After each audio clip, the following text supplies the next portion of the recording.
magic, daya magis, itu mantra. Sedangkan Carmina itu adalah pantun kilat yang hanya terdiri dari 2 baris. Baris pertama sampiran, baris kedua isinya, itu Carmina. Rimanya AA bukan AB ya. Berikutnya seloka. Seloka adalah bentuk puisi Melayu klasik yang berisikan pepatah atau perumpamaan. Jadi sebetulnya tadi ada kata perumpamaan itu ya masuk seloka juga. Yang mengandung sendau guru, guruan, sindiran, bahkan ejekan. Biasanya ditulis 4 baris memakai bentuk pantun atau syair. Ya, yang membedakan nanti di sini ialah bahwa dalam seloka ini isinya guruan. Kemudian yang berikutnya talibun. Talibun adalah sejenis puisi lama seperti pantun juga, karena mempunyai sampiran dan isi, hanya jumlah barisnya berbeda. Di dalam talibun itu lebih dari 4 baris, bisa 6 baris, pokoknya genap ya. Kalau 6 baris berarti baris 1, 2, 3 sampiran, 3, 4, 5, 6, 4, 5, 6 isinya. Itu bisa sampai 20 baris. Pokoknya separuh sampiran, separuh isinya. Itu namanya talibun. Sekilas mengenai bidal. Bidal itu adalah peribahasa atau bidal meliputi pepatah, ungkapan, perumpamaan. Nah, ini perumpamaan tadi juga bisa masuk ke dalam bidal. Ya. Contoh, tong kosong nyaring bunyinya. Nah, ini bidal. Tapi juga bisa disebut sebagai peribahasa. Paham anak-anak? Nah, berikutnya ungkapan. Ungkapan itu biasanya terdiri dari 2 kata atau lebih yang ketika digabungkan mempunyai makna baru. Nah, contohnya panjang tangan.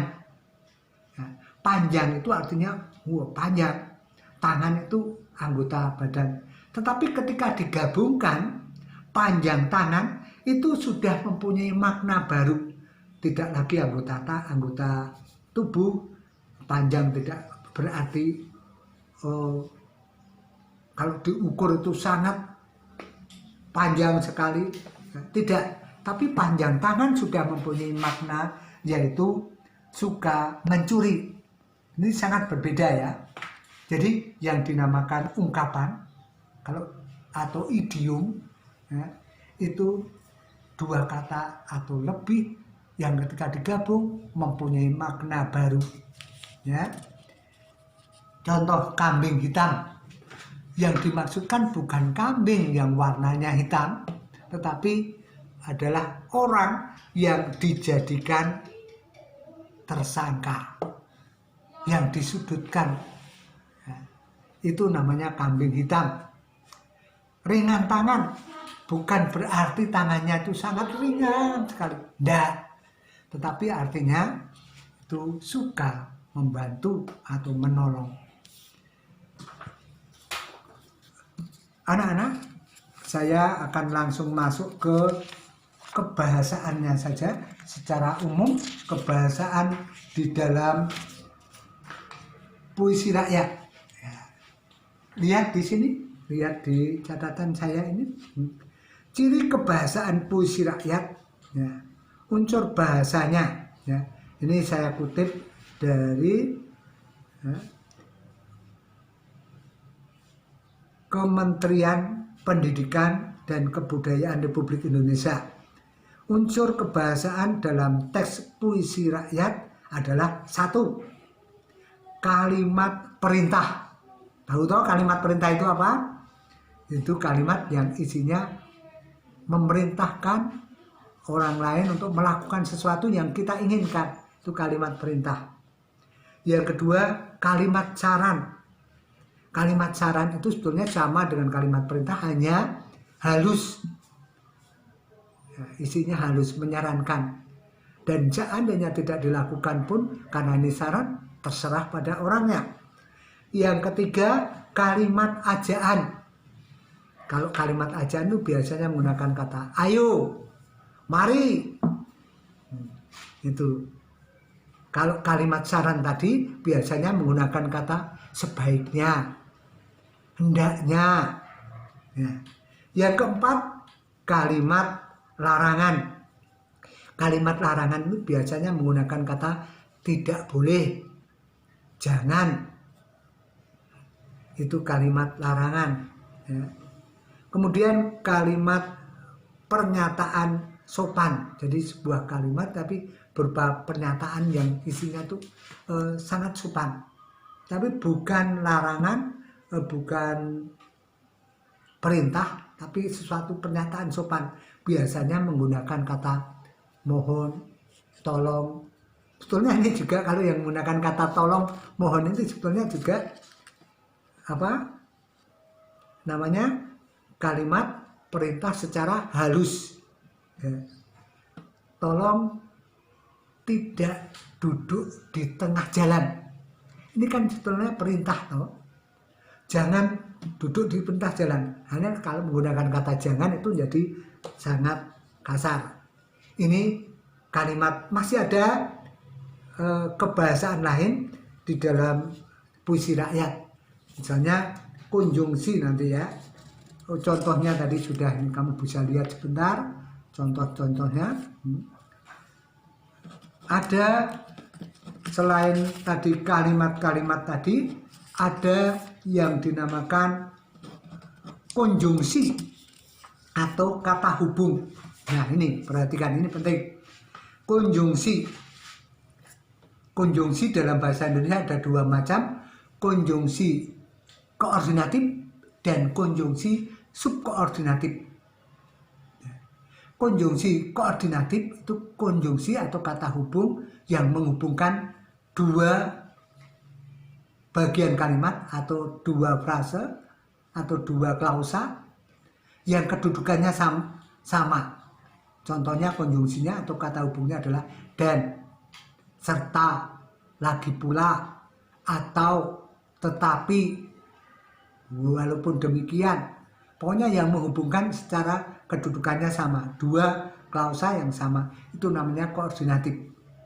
Sedangkan yang kedua yaitu konjungsi subkoordinatif, yaitu konjungsi atau kata hubung yang menghubungkan dua kata atau dua frase atau dua klausa yang kedudukannya tidak sama. Yang satu menerangkan, yang satu diterangkan. Nah, kata hubung subkoordinatif itu misalnya ada kalau, jika, agar, dari, karena. Contoh di dalam puisi rakyat, ya, kita lihat.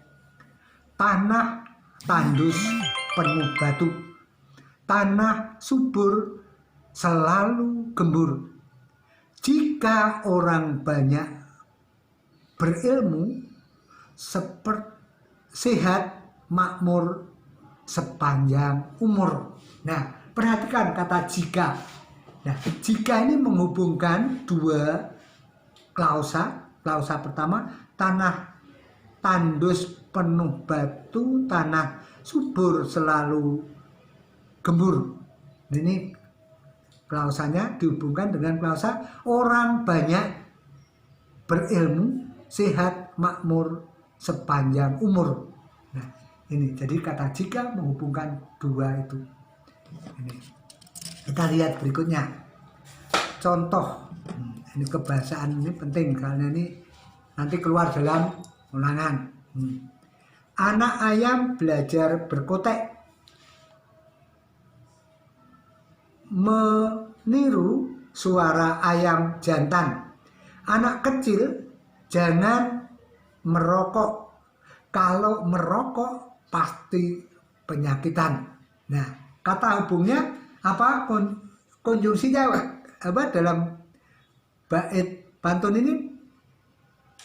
Nah, yaitu betul, yaitu kalau merokok pasti. Nah, ini koordinatif ya konjungsinya. Yang berikutnya contoh menggunakan agar. Beri aku penerang jalanmu agar tak tersesat saat ku melaju. Kuatkan awal kepakku saat badai menghalangi jalanku. Nah, saat dan agar ini adalah konjungsinya. Oke, kita lihat, kamu baca sendiri. Di sini ada puisi rakyat juga yang menggunakan kata karena. Dan coba kita perhatikan, sakit hati makin terasa karena dia sudah ada yang punya. Tetapi hati merasa bahagia karena masih ingat yang maha. Itu maksudnya Tuhan sendiri. Kata karena itu menghubungkan. Anak-anak, kamu bisa membuka YouTube ini. Kamu perhatikan YouTube ini untuk memperdalam. Ya, silahkan dibuka di rumah masing-masing yang belum jelas. Nah, hari ini pembelajaran kita tentang puisi rakyat saya cukupkan sekian dulu. Salam sehat, tetap di rumah, Tuhan memberkati. Dadah.